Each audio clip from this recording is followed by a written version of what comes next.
मौसम के हिसाब से बगीचे या फिर बालकनी में लगे हुए पौधों की देखभाल करनी पड़ती है। खासकर फ्रेंड्स सर्दियों में पौधों की ज़्यादा ही देखभाल करनी पड़ती है, क्योंकि इस समय दिन का टेम्परेचर काफ़ी कम होता है और रात को पाला पड़ता है, जिसकी वजह से मिट्टी गमले की काफ़ी सख्त हो जाती है और पौधे को अच्छी तरीके से ऑक्सीजन नहीं मिल पाती है, जिसकी वजह से धीरे धीरे पौधा ख़राब होने लगता है और एक समय आता है कि पौधा हमारा मर जाता है। नमस्कार दोस्तों, मेरे YouTube चैनल पर आप सभी लोगों का हार्दिक स्वागत है।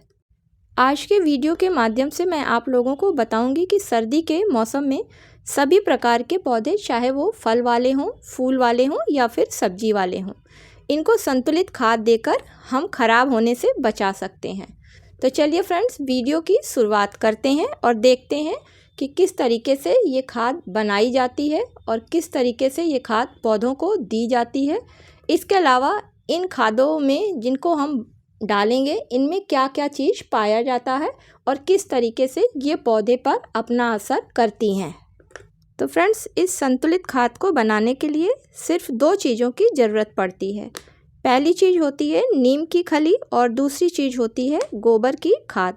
खाद काफ़ी अच्छी होनी चाहिए, उसमें किसी तरीके का कोई कीड़ा मकोड़ा नहीं लगा होना चाहिए।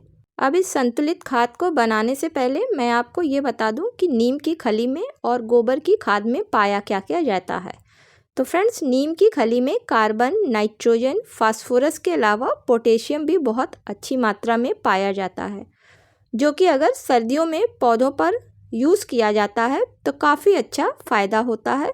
साथ ही साथ अगर इस समय पौधों पर इसको हम देते हैं तो पौधों में किसी भी तरीके के कोई कीड़े मकोड़े या फिर फंगस नहीं लगती है, क्योंकि सर्दी के समय फंगस बहुत जल्दी पौधों पर नमी की वजह से लग जाती है, लेकिन अगर इसको डाल देते हैं तो पौधों पर फंगस लगने के चांस बहुत कम हो जाते हैं।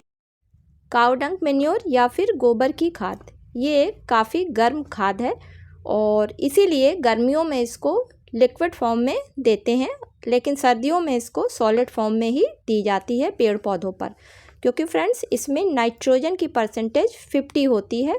इसके साथ ही साथ इसमें फास्फोरस और पोटेशियम जैसे भी पोषक तत्व पाए जाते हैं, जिनको कि पौधों पर इस्तेमाल अगर करते हैं तो नाइट्रोजन की कमी तो दूर ही होती है, साथ में जो अन्य पोषक तत्व पाए जाते हैं वो पौधों की सभी कमी को दूर करते हैं।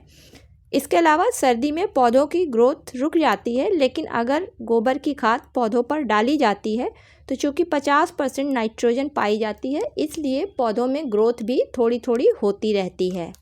इस संतुलित खाद को बनाने के लिए 5 भाग काऊ डंग मैन्योर लेना है और उसमें 1 भाग नीम की खली का पाउडर डालना है। अब इन दोनों चीज़ों को अच्छे से मिक्स कर लेना है और फ्रेंड्स, मिक्स करने के बाद ये हमारी संतुलित खाद बनके तैयार हो गई है और अब इसको अपने पौधों पर डालना है। अब चलिए देखते हैं कि इसको पौधे पर देना किस तरीके से है। तो फ्रेंड्स, देने से पहले अपने गमले की मिट्टी की अच्छे से गुड़ाई कर दें, जिससे कि मिट्टी लूज हो जाए, और जब मिट्टी लूज हो जाए तो उसमें एक 10 से 12 इंच के गमले में 1 मुट्ठी खाद ये काफ़ी होती है।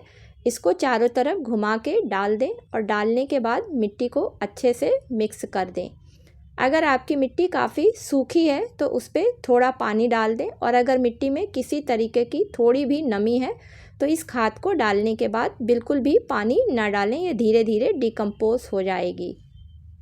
फ्रेंड्स, ये एक काफ़ी गर्म खाद है, क्योंकि नीम की खली भी गर्म होती है और साथ में काऊ डंग मैन्योर खाद भी काफ़ी गर्म होती है, और इन दोनों चीज़ों को अगर महीने में 1 बार अपने पौधों पर सर्दी के समय दे दिया जाता है तो हमारे पौधों की मिट्टी में गर्माहट बनी रहेगी, जिससे कि हमारे पौधे ख़राब होने से बच जाएंगे। इसके अलावा नीम की खली की वजह से मिट्टी में किसी तरीके की फंगस या फिर कीड़े मकोड़े भी नहीं लगेंगे, क्योंकि अक्सर आपने देखा होगा कि सर्दी के समय गमलों की मिट्टी में कीड़े आ जाते हैं, क्योंकि मिट्टी के नीचे की लेयर गर्म रहती है और बाहर का एटमॉस्फेयर काफ़ी ठंडा होता है, और जब वो मिट्टी में नीचे चले जाते हैं तो धीरे धीरे फिर वो पौधे की रूट्स को भी नुकसान पहुंचाते हैं।